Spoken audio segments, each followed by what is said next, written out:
and welcome along to the Invincible podcast with Lee Judges and myself, Robbie. We are here to discuss the Arsenal. First of all, just got to remind you guys, if you haven't already got your tickets, get your tickets now. The Invincible podcast live and direct at the Islington Assembly Hall on the 23rd of May. Right, it's only a couple of weeks to go now. Yeah. Right, we're going to be talking all things Arsenal. We're going to be talking about our title race this year. We're talking about the journey. Loads of stuff we're going to be talking about on the day. We've got guests there as well. And the tickets are selling fast. So if you want to get a ticket, there's a link in the description. Click onto that right now and come along. You get to meet us all on the day as well, and just chat about Arsenal. What could be better? And football in general. What could be better? What could be better? Winning the title could be better. I know, it could be better. On the show today, I'm going to put forward 5 reasons why I feel that we must win at Newcastle. You know, win, not draw. No, win. Not lose for sure. Win at Newcastle, right? And it's really, really, really important game. But first of all, let's start off by just talk about the other night, the Chelsea game, and also we could talk about, you know, was looking for a few favours possibly from West Ham, the Yammers. What did they go and do? They go and put out like a reserve team, resting all their top players, right? Because almost like they just gave up on that game, I think. Yeah, I think they did. I think like they probably looked at it. And listen, I don't blame them.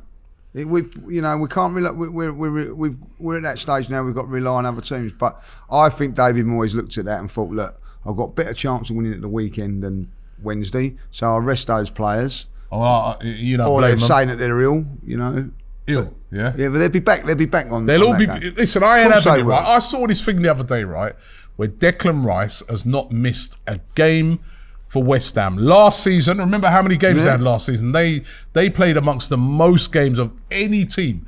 He played every minute of the Conference League and every minute of the Premier League, right?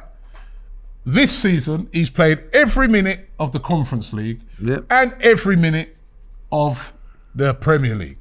Now, all of a sudden, him, along with a few others, are ill for that game. Yeah. I'm not having it.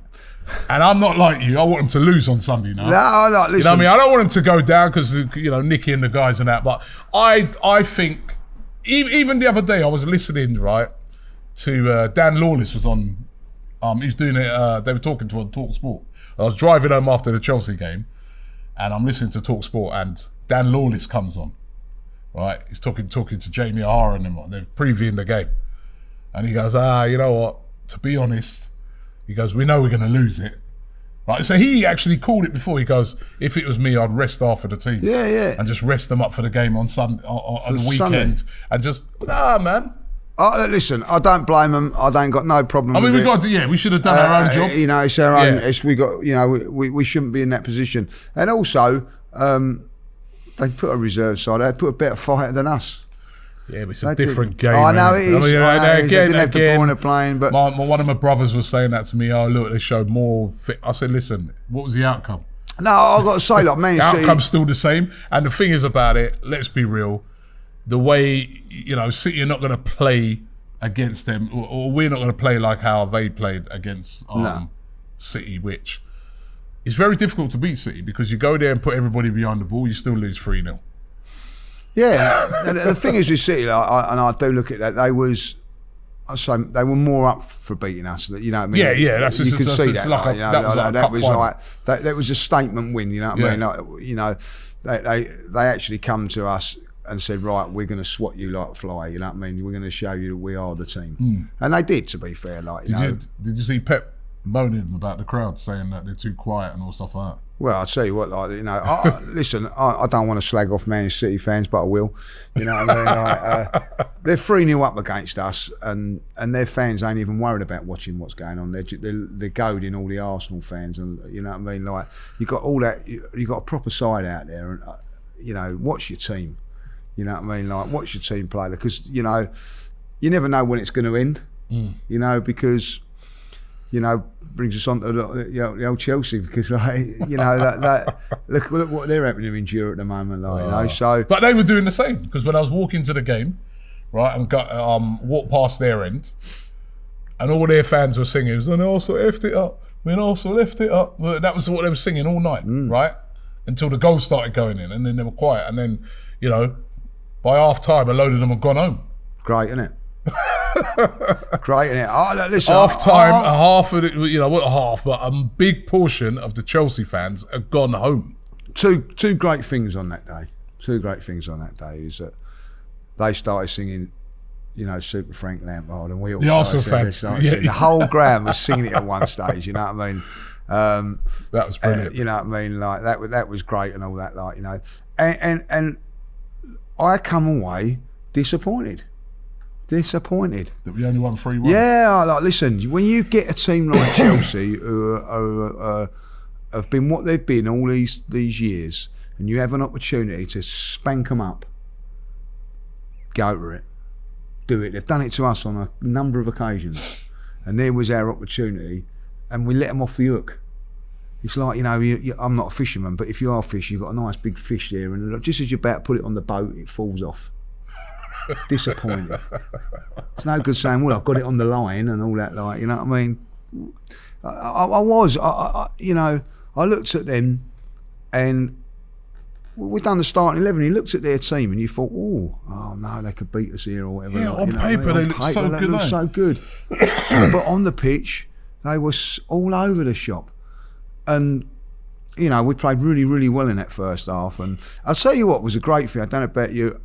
Watching the game, well, I would say I wasn't up for it, but, you know, a little bit of enthusiasm gone. Yeah. And we was actually saying the players need to lift the fans. My God, they did do that. And when it was 3-0, the place was lively, wasn't it? And I'm going in half time, come on, let's get 5-6 now. Let's really, you know what I mean? And it didn't happen. And then to concede a goal as well.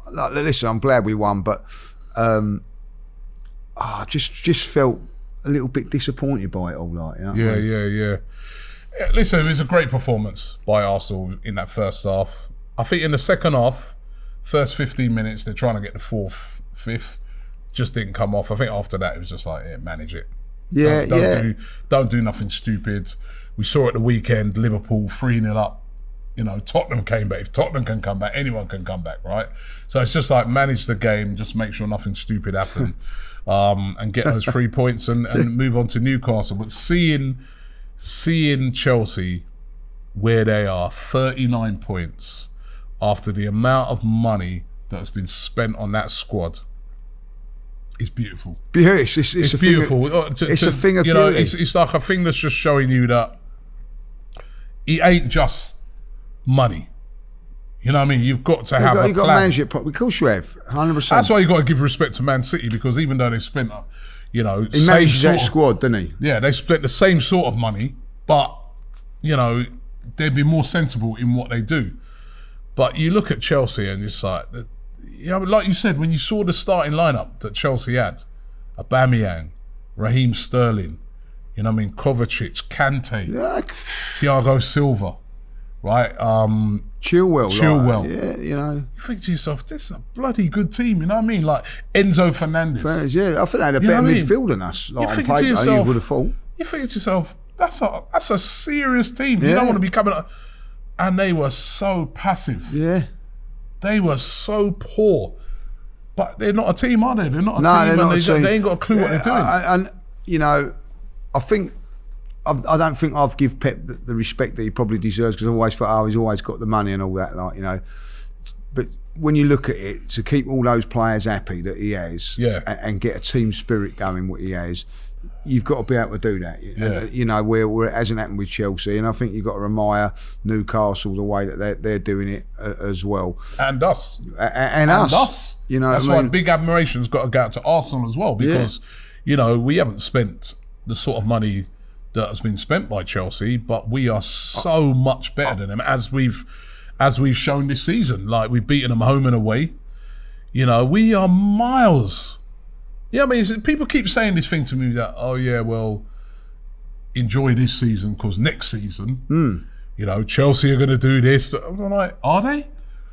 What are they going to do? They're going to still have, you know, they may have had one or two to that in the summer. I know that they've got Nkunku coming in and stuff like that. And they've got good players, yeah. But we're as a team. Remember, it's a team game football. It's not any one player that go out there and play it. As a team, I think at this moment in time, we're miles ahead of Chelsea. Miles. And I'll tell you what, we've got the experience, right? Because it's not an overnight fix. We know that. Yeah. You know what I mean? Because it's a long way. People are saying to me, "Oh well, Liverpool are going to be back now, and Tottenham are going to be back." They've got aging, so you know. Like I look at Liverpool now, and people go, "Yeah, Liverpool are going to get a couple of midfield players." Van Dijk's getting the wrong side of it all out. Like you know what I mean? Like Henderson, those players that have been reliable for him are all coming to the end. Actually, I do actually think next season Liverpool will be back. I don't think they'll be. They're back now, and they're playing a little bit better. I don't think Liverpool will be as bad as they've been this season. No, but I think Liverpool will be a threat next season. I think Arsenal will be a threat next season. Obviously City, right? But I don't think Chelsea will be a threat. I don't think Tottenham are going to be a threat. I think those two teams have got a it's weird to say it in Chelsea's case, but they've got a rebuild, yeah, reorganisation thing. And let's be real about Chelsea, right? If you actually look at Chelsea, right? They have, since the last time they won the Premier League, yeah, which I think was the 16-17 season, yeah, they haven't got near to challenging for it. No. I know that they've had a few third place finishes. They've been like 19 points off, 30 points off. Look how many points off it they are this season. They have not built a team. They're not improved from last season. Yeah, but they've not built a team to challenge for the league. Last season they scraped into the top four. Remember, they had a little run. They are not. They have not been performing now in the Premier League for a very long time. So why people keep suggesting, oh, well, Chelsea? Well, I don't think there will be. I think they've got serious rebuilding to do to get back. I think we're ahead. We are way ahead of those teams. Got a lot of issues. We're way ahead of Tottenham. Well, you know, I mean, Tottenham... Beat them home and away this season as well. Tottenham, you know, by the way, them at the weekend... Listen, if you... There's two ways you want Spurs to lose, you know what I mean? Like, you either want them to get stuffed like they did at Newcastle, and when they're 3-0 down Liverpool, you want it to go 5 or 6. But if they are to lose by but that is the way to happen it. Like, you know, get a goal and then, like, you know, go down the other end and score. And the thing is, right, they've got that goal, yeah. And Mr. The gift Pigeon, that keeps on giving. Mr. Pigeon himself, Richarlison, starts. See, I don't even think he touched that, do you? Well, he barely touched it, but he starts doing the pigeon dance, takes his shirt off, round it in the crowd and stuff like that. Remember, it's 3-3, you know. I haven't won the game. No, but they don't celebrate draws. You remember when we celebrated? They don't celebrate draws. Exactly. Now, instead of going absolutely mad. Yeah, why not pick the ball up, go down and try and win it? No, right? He's celebrating that, and then you go down the other end, give the ball away. The gift that keeps on giving. It's Tottenham Hotspur. And also, like, I will say this, because do you remember when I don't know when we was done. We was criticised for getting the draw. We never do that. All teams do it, and it comes back and bite you. Yeah. You know what I mean? But when we celebrate the draw, at least we got the draw. You know what I mean? That's all I say. Like, you know what I mean? So I don't think them teams are ahead of us. Right? But one team we do need to worry about, right, next season. Apart from, you know, City, Liverpool, I think those two will be back. But there's another I think United as well. If they get I think United, yes, because they've built properly. A takeover and stuff like that. They have built properly. They're going to be, and they've got a much better manager now. And the other team is Newcastle. Yeah. And that is a team that we go to face this weekend. The scene of a horror show of a performance. Our performance at Newcastle last season was similar to how Chelsea performed against us. And we played against Man City. Yeah. We turn up. We just did not turn up. Now, I know there was a lot of players missing that day and stuff like that, but it was still a horrible performance. We went into that game, I remember, off the back of the defeat against Tottenham. So we went down on a downer. At least this time we're going in off the back of a win.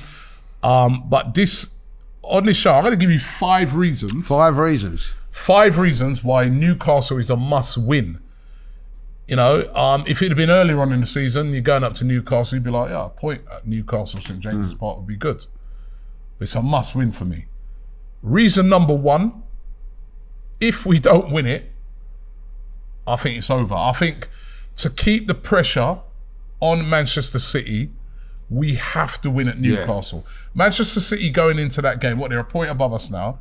Yeah. They play Leeds at the weekend. So there'd be 4 points. So there'd be 4 points. Despite what Sam Allardyce was saying about how he's... I've always loved Sam. What the hell is he... When I heard him saying that, by the way, right, where he's saying that he's on the same level as Pep, Arteta and Klopp. I'm like, has he lost his mind? Oh, wow.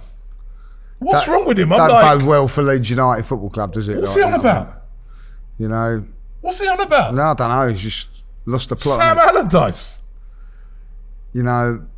Come on, big Sam, man. I mean... But listen, if he beats Man City, I might believe him. Yeah, well, yeah, you know what, yeah. Beat Man City, we believe you, but I cannot see Leeds United, the team that's been shipping so many goals, and fair enough, they bought in Sam. Because have you seen their running? It's horrific. You know what I mean? Like, if they survive, then... If they do survive, Leeds United do survive, then, you know... I'll give him his flowers because that is incredible. But he's got to go to Man City and get something.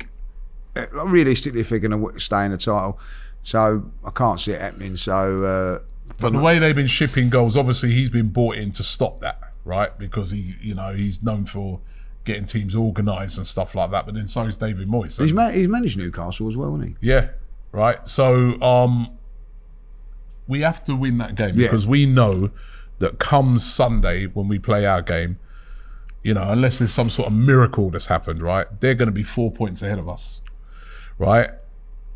And the games are running out. I think I saw yesterday as well that with City, they only need to win 4 games out of their remaining games, right? If they win 4 of those, they match us. Yeah, the maximum we can get is 90 points, isn't it? Yeah. Which is like unbelievable. Really. Yeah, it is unbelievable. I mean? So they've got to get to 91 points. How many have they got now? And they've got 79. So if they win their next, say they win their next 3 games in a row, it's done, right? So to keep the thing alive, we have to beat Newcastle. It's as simple as that. I know it's difficult. I know Newcastle have only lost 1 game at home this season. I know it's been a fortress for them. It is a very, very difficult place to go. I don't know if you saw my fan cam the other night. I had a little moan up about Newcastle. I said in it, I like their fans. I like the fact that they're proper. So Newcastle's a proper football club. You know what I mean? They've got one of the best away supports, despite the fact that literally every game they go to, it's about a 3-4 hour drive for them. Right? They've got one of the best supports in English football. It really is amazing, their support. And I've always liked Newcastle as a club. But what I don't like about Newcastle, and one of the reasons it's already a fortress up there, but what also helps it to be even more of a fortress is that the away fans are not involved in the game. They put you so high up, you are removed from the atmosphere of the game. And I don't know how they get away with it, because a few seasons ago, the Premier League said that they were going to make sure that every single team has to have the away fans, so in an area where they can be seen on TV and where they can be part of the atmosphere, right? Yeah, it's the worst. It's the worst ground. Every other ground has had to do that apart from Newcastle. So, you're not involved. I mean, you can be there in the away end, you can make up a load of noise, but nobody sees you, and it's very difficult to be heard because you're so high up. Listen, I'm with you on that. Listen, I've always had a little soft spot for Newcastle because they have gone through the mill through the years. Yeah, they've been through a horrible time under Mike Ashley. It was shocking. But before that, going back years ago, they was in the 2nd division, and whenever you played them, that I remember midweek games, their away end would be packed, and they're a great institution of football, what I mean? You can't like that. 100%. And I'll tell you what they're not like. They've not won a trophy for as long as Spurs, but they don't go on like they've got a divine right to win it or anything like that. But they're there week in, week out. But that going on the way, and if you've never been there and experienced it, if you don't understand it, the ball seems to be floating all the time because you're so high up. Do you know what I mean? It's not a great watch. No, it takes you 6 hours to get up there, when all the steps. It's horrendous. You get to the top of them steps, you're knackered. You're knackered, and it's not a great way. And how they've got away with that for so long And it does infuriate me when like I see our, you know, like, you know, when they come to the Emirates, they got that lovely little bit, lovely corner. You know, like Tottenham, by the way, you've got a massive stadium. They put you in the nice little corner. Tottenham in the corner. Liverpool in the corner. Chelsea in the corner. Wolves, you're down the side, but you're still down the bottom. The only club I can think of where you're slightly high up is Man United, but that's only because they got a disabled section in front of it, right? So we get that, we understand that, but you're a little bit high up there. Still could change that though. Yeah, they could, but I understand it. You know what I mean? Where I'm not sure where else they'd move those fans to, or I don't understand the logistics on that. But you're still not high up, are you? You're still involved in the game. You're still like, you know what I mean? You still feel, when I go to Newcastle, I don't feel part of the game. I'm so far away from it. Because you're far away and you're so high up. It's like when you go to Barcelona. Or you go to Atletico Madrid, or all them teams do, or you go to Bayern, all them teams abroad. They deliberately put you in a place where you can't have much of an impact as a fan on the atmosphere. And that's something that Arsenal should start doing themselves. But they're not allowed to do it because the Premier League said that they want. But in Europe, which they're right. Why are Newcastle allowed to get away with this? Right, which makes it an even harder place to go and get a win, because literally, it's almost like they're playing all four stands are their fans. You can't get an atmosphere going up there, and you know, listen, Newcastle is one of those great grounds to watch. How I can explain it is, if you've ever been in the top tier of Man City, right? That's high as well. That's high. But you've got 3 sections. You've got 3 sections, so you do have a lower one for the away fans. That's the lowest part. The highest part of Man City is the lowest part of Newcastle. It's dreadful, absolutely dreadful. Sort it out, Newcastle. Sort it out, Newcastle. But it means that it's a hard place to go to, and then you add into the fact that they are playing brilliantly at the moment. They're on fire. They've been on fire. They've been scoring goals, even though they did go a goal down to Southampton against Southampton. This team been giving teams a little bit of issues away from them, but they've been playing majestic football. They've got some great players, you know what I mean? Wilson's on fire, Isak's on fire. You know what I mean? Joe Willock, playing really well. One of our ex-players, been absolutely brilliant for Newcastle.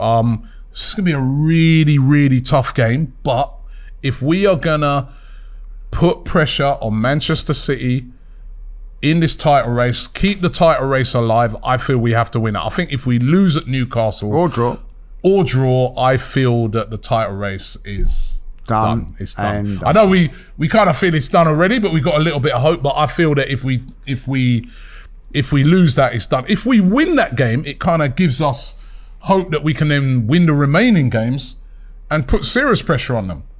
But we have to win that game. If we don't win that game, I think it's over. Do you think that? I do. I still think it's over at this moment in time. But the one thing that we've got in hope is that they've got so many games coming up. Like, you know, they've got to play their next few games. Man City, they've got Leeds, right? So Leeds could go in there and give it. Then on Tuesday they've got Real Madrid. So, you know, you're playing against Sam Allardyce, you know what I mean, like side that will kick you and hurt you. You know what I mean? No, they will physically. They've got no chance, but they might injure Haaland. They might get a couple of injuries in that game. That's what we've got to hope for now. Like, do you know what I mean? Because we've played. Still means nothing if we beat Newcastle. No, exactly. But like, they're playing Leeds before. But what we're saying is, if they was to lose Haaland, you know, from on Saturday, that, you know, like we've gone and played them twice this season without Partey in the first one and without Saliba in the second one. Like, you know, so if they was to lose a couple of players, and then they've got Real Madrid now. That's going to go. That goes 1-1 or something like that, and then they've got Everton. So we need a miracle. So if they was to say draw at Leeds, just you know what I mean, like draw at Leeds, then that Real Madrid game and Everton go, and you know Everton are going to fight for their lives as well, and they do nick a result, then it's back in our hands again. But only if we beat Newcastle. We also have to win every single game now. We have to beat Newcastle. But this one for me is vitally important because again, it gets the full confidence back. If you look on it, you say, "Oh, you've just beaten Chelsea, just beaten Newcastle." Even for City, they'll be like, "Hey, yeah, you got to put a little bit of doubt in there, Mike." It's pressure. You're adding pressure. You're like, like these men are breathing down our neck. We've got to deliver. But it'll mean nothing if we lose that game. No, because then they know that they can afford to lose 2 games, that relax a little bit, like, you know. And what we've got to do is try and make them not relax. And at the end of it, it's going to be very, very difficult winning up there. But listen, we've got a slight bit of hope. You know what I mean? We're hanging on with our fingers, aren't they? But like, I'm not being horrible. If we lose to Newcastle, you know, we're falling off. Right. Reason number 2 that we have to win at Newcastle, we need to restore some pride after what happened last season. I'm still hurt by that defeat, right? You were there. No, I didn't go. I done the studio, didn't I? Like, you bottled it out going up there. It was a Monday night. Do you remember? Like, you know what I mean? And I'm telling you, that was one of the most horrible. I was in the shoes. Awful. I mean, actually, going up there was because I remember we met up with, Tej, one of our guys, Tej. Because at the time he was going to Durham University, so we met up there. Yeah. And the build up to the game was nice. Newcastle always a nice place to go to, by the way, but the game itself was awful. Was terrible. Arsenal were so passive that night. Were so poor. I even had some of the Newcastle fans coming out after the game saying, "I'm surprised by Arsenal," and they were saying to me, "He's done well." You know, funny thing is, a lot of them were saying it's the changing of the guard now. Now it's Newcastle's time. You lot are done, and little did they know what was going to happen this season. That actually we have been superb, but we were so bad, and that is when when people were talking about bottling it, crumbling. That was it. That was the bottling it, crumbling performance. Last year, Tottenham, it was bad 4 days. That was that and Tottenham, but that one was like 3-0 and I remember like the Newcastle fans were really up for it. They given out flags to everyone, and that it was their last home game of the season. Yeah, and they ripped us to shreds. It could have been more. We did not get a kick in the game. I don't even remember us having a chance. It was awful performance. Those players have to go and restore some of the pride. We've normally had a good record up at Arm. Yeah, I've always enjoyed it up there. Like, not say like apart from 4-4. Yeah, we've actually, but we've done relatively well up there. And I remember going up there when we needed to win for top 4. Do you remember? And scored. I was at that game. Brilliant. And it was.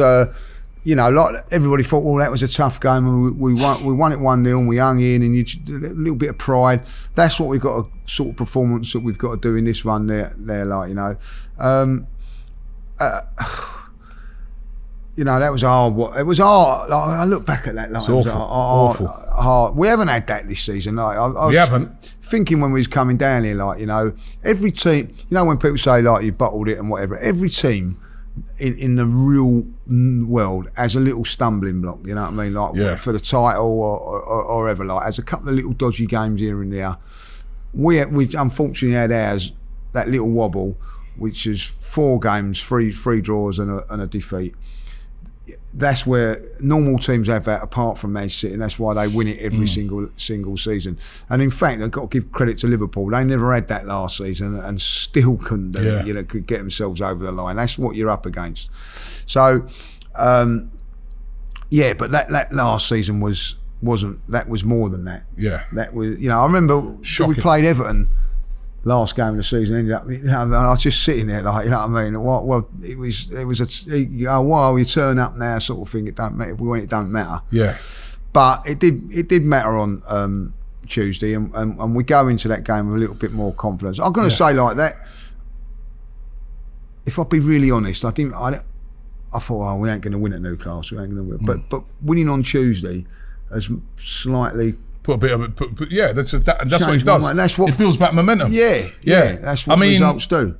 This is my 3rd reason. Go on. Why we have 2 good reasons so far. Happy with those reasons? I'm happy with those reasons. Here's my 3rd reason. We've got to finish the season strongly. Yeah, I've said that. Now that goes back to what you're just saying there. You know what I mean? Just beating. We dropped. We can look back at the season, even if we don't win it, and we can say, well, you know what? We had that little stumble there, but beat Chelsea. went away and beat Newcastle, finished the season strongly, pushed City all the way. If it weren't for Arsenal, and actually this season, if it wasn't for Arsenal, there'd be no title race. People are bigging up Newcastle. People if it weren't for Man City, there'd be no title race. You know what I mean? We'd have won it easy. Like, well, yeah. Like, There's only been 2 teams in the title race. 2 teams in it. So as well as Newcastle have played, they've not been in the title race. Dropped off of the title race in January. Yeah, they had a little bit of a dodgy they had their period where they were losing games and stuff like that. So remember, we're quite a way ahead of them as well. You know what I mean? You've got to remember they that. went into January. If I'm not mistaken, one defeat. They were just behind us. I think they had one defeat when they drew with us. Yeah, I think going into the they had only lost one game. Yeah, they'd lost less games than us and City. Yeah, and I think that they had that little blip and all that, which normal teams do. And they've lost 4 games, the same amount of games. Yeah, I know right. So he's done a fantastic job. He's done a brilliant job. But we're on 79 points. They're on 65. So that shows just how good a season we've had. If everyone's saying that they've had a wonderful season, shows how good a season we've had. But we've got to finish it off now. We've got to see it through to the end. Finish the season strongly. I don't want Arsenal, as I said the other day after limping over the line against City, to just limp over the line and City win it by 10 points or something like that. No. I wanted to push them all the way. So finish the season strongly, and finishing the season strongly means beating Newcastle. Yeah. Right? Which takes me to my number 4 point, which it would be a statement win. A statement win. It's one of those wins.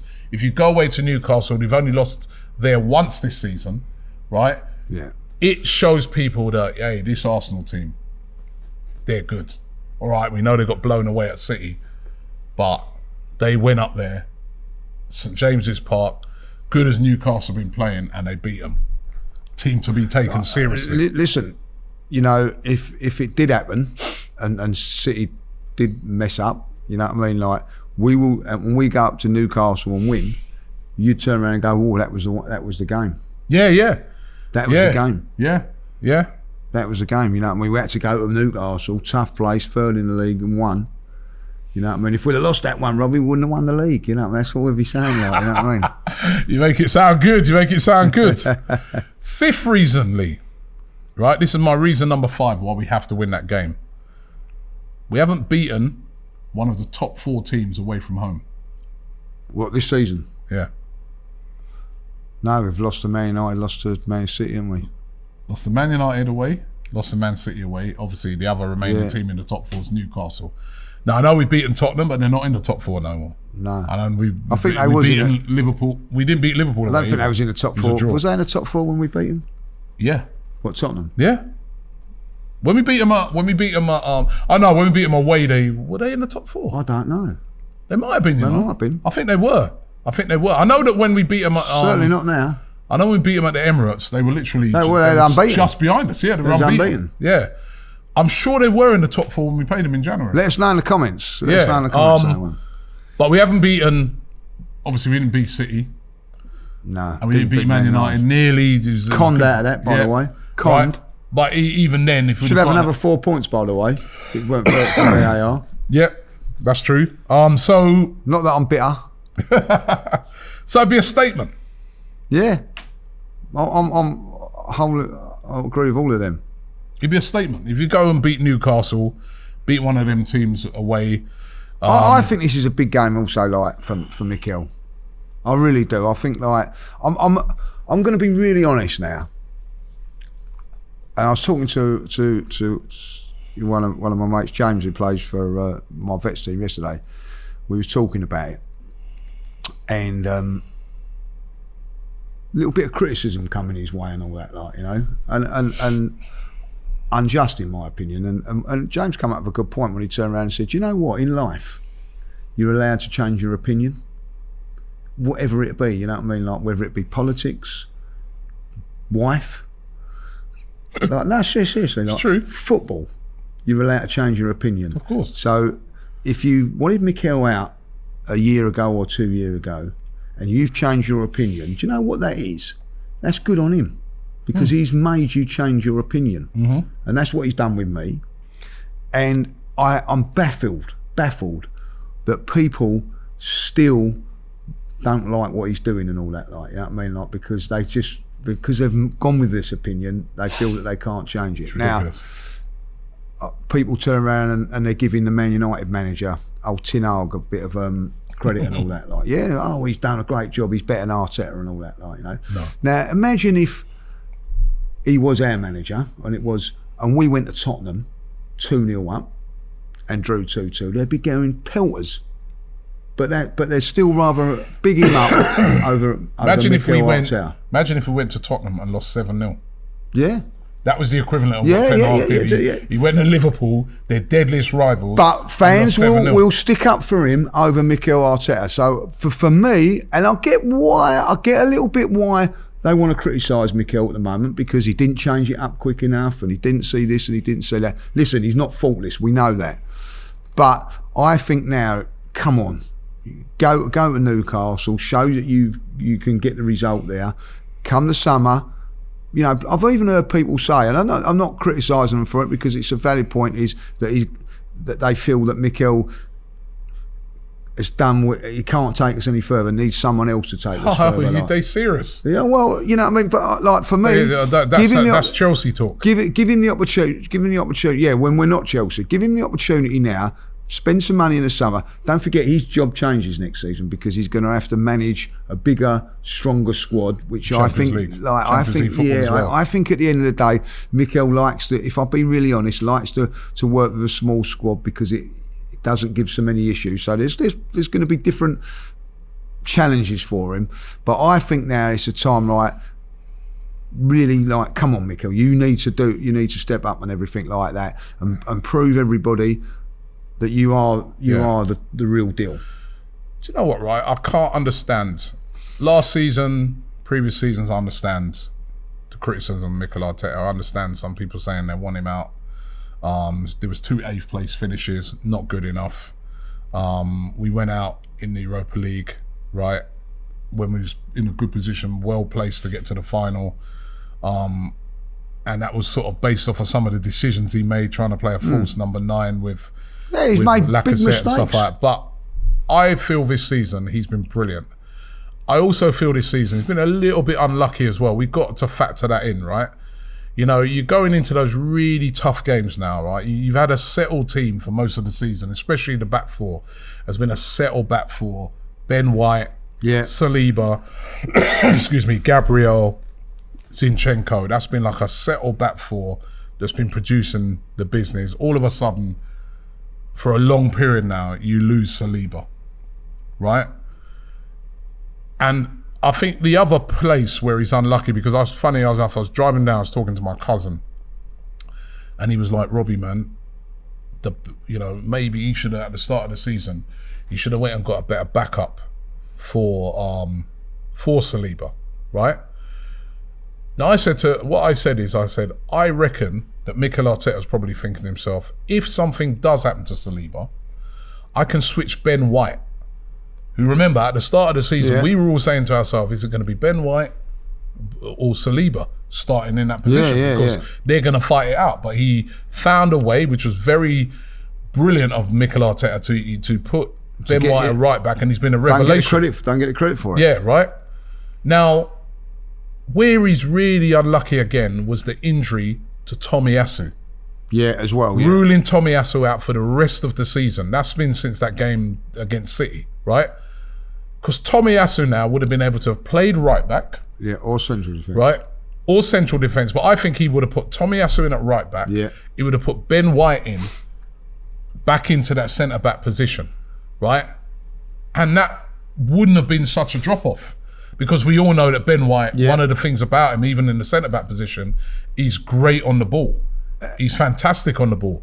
So I think he'd be very unlucky there because, he's sort of left now with a situation where a very settled back four at a stage of the season where you need to, totally keep it tight. He's now got a problem. And he's been, I think he's handled adversity very well. I mean, look how long Jesus was out. Jesus was playing brilliantly. Jesus out for 4 months. 4 months. Yeah, incredible. Imagine if Haaland was out for I'm not saying Jesus nowhere near the level of Haaland. Take their best players out. Yeah, take out Haaland. De Bruyne has been out for the past couple of games. You've seen a little drop in Man City. Yeah. So I think I think fans are being a bit harsh. To say that they change it next season because you need someone else. Who's that someone else going to be? Look at clubs at the moment. Exactly right? like that. They're scrambling around to try and find a manager. Look at Tottenham. They don't know who to get. They Chelsea are looking to bring in Pochettino, who's never won anything in the Premier League. Never won an FA Cup. Arteta has. Never won a Premier League, right? Who also at one time was battling for a Premier League and ended up coming third in that season. So listen, Arteta is the guy to take it forward. We've got to accept sometimes that we're up against a machine in Man City and that they're able to... Remember what Man City did, right? They've won 4 out of the last 5 leagues, and this season they've added a player that has scored the most goals ever in the Premier League. At this stage. Ever. Of any player. And he's got another 7 games to go. And there's 7 games left. Right? And that player that they've added has had no injuries this season. Nothing. Right? So, I mean, we can look on it and say, be very disappointed in how we faltered over those games. But like you said earlier, every season, every team has a little drop. City had theirs, luckily for them, a little bit earlier on in the season. They had their little drop when they lost at home to Brentford and stuff like that, right? But, you know, I think we're being a bit harsh because even home-wise, the only game we lost at home in the Premier League was to Man City. The other thing is, and it's been a little bit of a criticism at things, and I want to address it as well. People turn around and say, oh, well, you know, you need world-class players in every position. You know, you should have got sorted out. So don't forget, we was in the Europa League at the beginning of this season. We wasn't in a position where we're going to be next season, where you're going to, yes, you're going Champions League football, so you need world-class covering all those positions. We didn't have that. You know, we was a budget of Europa League. City haven't got world-class player in every position. Of course they haven't. You know what I mean? Akanji's been brilliant for this season. You need a little bit. He's not world class. You need a little bit of luck. You do need a little bit of luck. You need a bit of luck. You need the timing has to be right. And if you really want to break down this season, this is what it boils down to, Lee. If we lose the league this season, this is what it boils down to. We've been brilliant this season, but we lost home and away to Man City, and we're probably... that's the killer. That point difference is what's going to win them the league. Because, you know, people... It boiled down to 2 teams going for it. Yes, and that's what it comes down to. And they have beaten us home and away. And that's why they win it. And that's why they're going to win it. And it's as simple as that. They are better than us at this moment in time. And that is a great point, because people turn around and say about bottle, right, you've bottled it and all that. Fair enough, I get that. Like, well, if we'd have won at Everton, or we'd have won at beaten Southampton and all that, every single team has those results. Yeah. So, you know, like Southampton's our one night. They drew at home to Everton, right? They also lost at Brentford, like, you know. They also drew away from home to Nottingham Forest. Now, where are Everton and Nottingham Forest in the league? Bottom 3. Yeah. Right? So when people go, oh, well, we should have beaten Southampton, we should have beaten Everton. Yes, we should have done, but we didn't. They lost at home to Brentford. It's not, it's not bad. It comes down to take those 6 points, like, you know what I mean, off. Say you draw those 2 games, that's another 4 points. It is the head-to-head. They're head-to-head. They've beaten us home and away. They've beaten us home and away, and it's probably going to end up this season. That is the reason. Difference, that's right? the difference. And if you are being 100% honest, right, any Arsenal fan out there, or any football fan out there, if you're being 100% honest and you said, who has the better team and the better squad? Is it Manchester City or Arsenal? Yeah, they've done it. And you did a poll before we played the games. 90%, 90% of fans would say City have got a better team. So how can you criticise Arteta? How can you? I don't get it, right? I mean, City have won 25 games this season. Arsenal have won 24. City have drawn 4 games. Arsenal have drawn 6. City have lost 4 games. We've lost 4 games. And at the end, the problem is 2 of the games that we lost against them. City. And at the end of it, we're probably going to, you know, if we beat Newcastle, I think we've got our aim for 90 points. We get 90 points and you don't win the league. That's more, you know, the Invincible's done that. You know what I mean? 90 points. You know what I mean? Like invincible season. So, you know, listen. Of course, it's disappointing. Like we all know, it's disappointing. And there are things I'm pretty sure Mikel will look back at and learn from his mistakes. Robbie, like he has made mistakes. Of course, he's made mistakes, but for someone to say that he's taken us as far as he can go, yeah. I mean, I don't. I don't get it. Like, you know what I mean? He deserves. He's building something, right? Is what we going right back to what we said right at the start of the show. We're talking about Chelsea and the mess they're in. As we said, you look at their team, stacked. Even on the bench, stacked. They brought in Ziyech and players like this, stacked with unbelievable talent. Yeah, Mudryk come off the bench, £89 million off the bench, stacked. But there's no foundations to that. It's all built on sand. So you have to do that. Arteta has built something, and he's building something, and I'm kind of excited to see what he's going to do this summer. Because the other thing we've got to give them credit for is the signings they made last season. Yeah. Zinchenko, Jesus, Trossard, right? So I'm excited to see what they're going to do. I was reading a thing this week where, you know, there's speculation he could have a budget of £200 million. I mean, if he gets that much, that'd be amazing, right? But I'm excited. Well, he should do.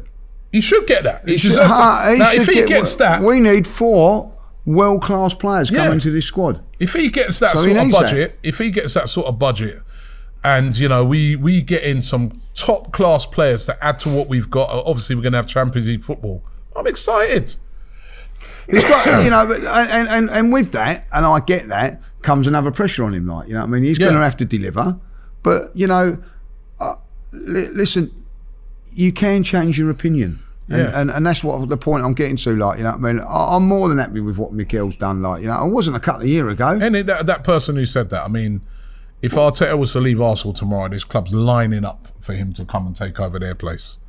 Honestly, the decisions he's made, even decisions, like you said, you change your mind, even decisions that at the time I was criticising Arteta. I was like, Aubameyang, come on, man, well, yeah, look how that's worked out. I was like, Mikel, integrate him back into the team, blah, blah, but he stuck by his decision. He made his firm decision. You saw Aubameyang the other night. You know what I mean? He's got things, you know, most of his decisions he's got right? But he needs a bit more in his team if he's going to take on Man City, because they've beaten us home and away. My only other criticism of Mikel Arteta is I want him to find... I've loved the style of football. I've loved what he's done attacking-wise. I think he just needs to learn how to be a bit more boring sometimes. A little bit that. You know what I mean? When you just go to a place, 2-0 up, shut it off, shut it down.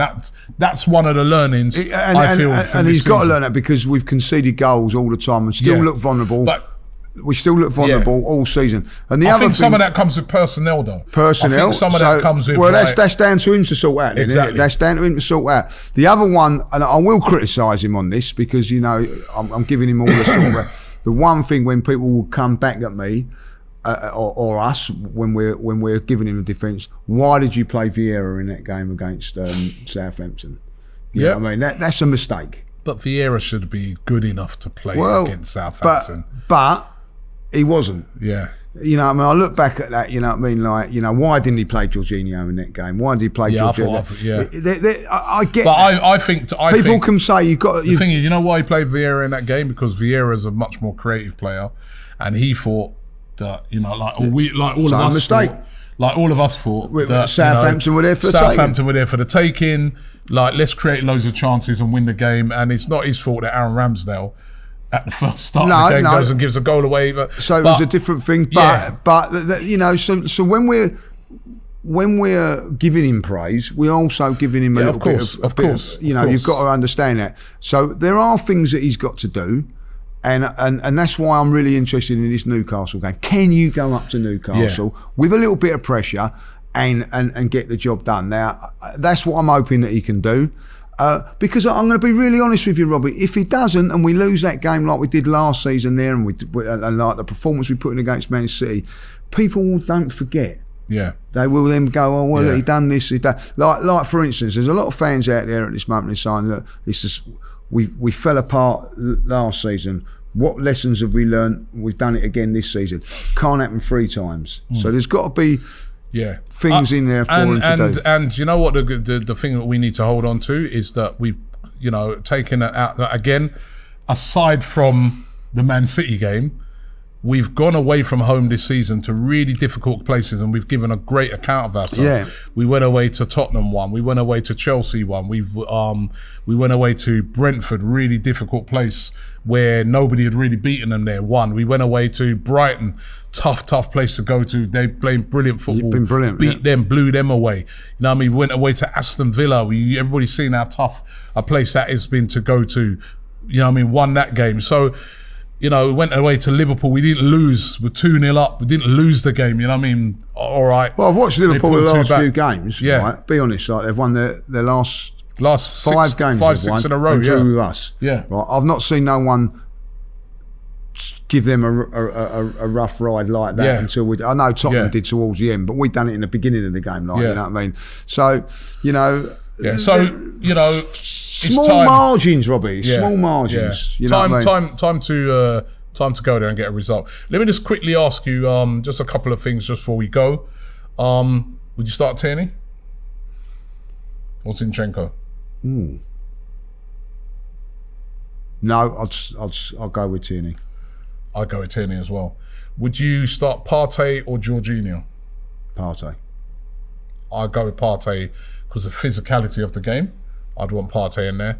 And what's your front three? Same as start. As much as I love Martinelli, I think it might be a game for him. I felt that when Trossard come off on Tuesday, the level of performance dropped. Yeah. It's really tough.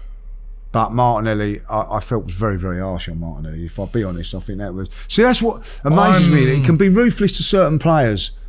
Arteta. Jeez, it's a good problem, isn't it? This is what we need across the whole pitch next season. It is harsh on Martinelli. I'm going to say Martinelli back in for me. Instead of Trossard? Because you know what as well. Well, I'm not going to argue that. Martinelli as well is working off the ball, helping out the defence, matching some of the pace of like Isak and Wilson and people like that. And he gives you that threat. Yeah, and I think I want to see Martinelli running at your Dan Burns and people like that. So Martinelli in for me. Yeah. Yeah, but listen, if he plays Zinchenko and he plays Jorginho and he plays Trossard, that's up to praying that Gabriel's all right. That's the other thing. Well, I'll tell you what, that's the one. I'm going to say this is the one. Then and I will criticise Mikel to the hilt. If that game was won.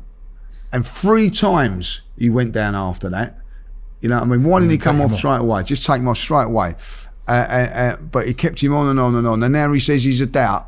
That's poor. That is poor from the whole club if he doesn't play in that game. So if he plays, if Gabriel plays, Kivior or Robben? I got Kivior. I thought he was fantastic the other night. Okay. I thought he was our best defender. All right. You'll be able to hear more of it. I'm sure we're going to be doing we will be doing starting 11, not starting 11, predicted 11 for that. So make sure you look out for that. We've also got some great previews, previewing the game this weekend. It's going to be fantastic. And once again, don't forget the Invincible podcast live with the gang. It's me, Lead. We've got loads of guests, loads of the team, Turkish, all them guys. They're all going to be involved in it as well. So make sure you check it out at the Islington Assembly Hall on the 23rd, right? 23rd, Tuesday the 23rd. Tuesday the 23rd of May. It's going to be brilliant. So make sure you're there on the day. Really, really, really looking forward to it, right? So make sure you check that out. Newcastle on Sunday. I know you're going up. I'm going up. So looking forward to that. You're going to be the day before, waving your Union Jack down at Buckingham Palace? I'm going up to Newcastle on the Saturday. So that's treason. I know. That is treason. I'm very much of a royally. You should have your Union Jack out down there. But listen, God save the king. Actually, would say this. I mean, what is going on? I'd actually say this. If I was at home, I'd be watching it on telly. So I should get to my hotel room and... no, you won't get to your hotel room and be watching it on telly. I will watch it No, you won't. You'll have a beer somewhere. You'll be at some bar somewhere. I'll go to some bar, but I love all the royal family and all that. I'm a big royal family. Are you royalist? Yeah, I do. Okay. So, but I'm not one of those ones that go to the actual. I thought you'd be event. lining the mole, man. No, not one of them. But I do like the crown and all that. Like, you know what I mean? So, The crowd.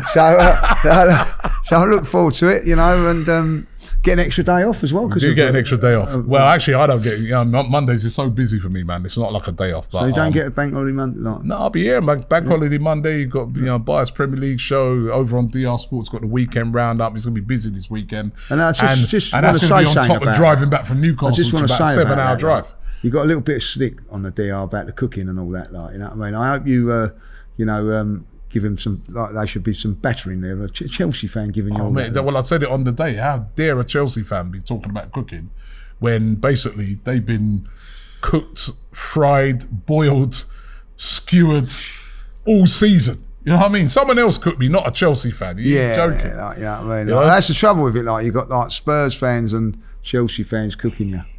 Well, you know what? That shows you how well we've done this season, that their whole season is based upon Tottenham fans hoping now. that Arsenal fail. That has been the season for every Tottenham and Chelsea fan this season. Tottenham fans now have gone out and bought the Oasis albums. You know what I mean? Like, walking around saying "our kid" and all that, like, you know what I mean? Like, and have got Singing Blue Moon. Yeah. You know what I mean? Like, and are wearing sky blue shirts all the time. Like, I mean, it's embarrassing. It's embarrassing. Like, It's that. embarrassing. And actually, some of them, I'm not going to mention no names, were quite happy to say they are Manchester City fans. I know. My team. My team. Shameless. It's Absolutely shameless. Shameless. That's a Tottenham fan. Listen, thanks for watching the show. Don't forget to subscribe here. Download the podcast at all your normal podcast outlets. And we will see you next week. And as I said, get your tickets for the live show. Looking forward to meeting you guys. To that. The Invincible podcast. Myself, Robbie, and Lee Judges come together once a week to discuss all things Arsenal. Straight talking, considered discussion, brought to you by the fans of the only club in Football League history to go invincible.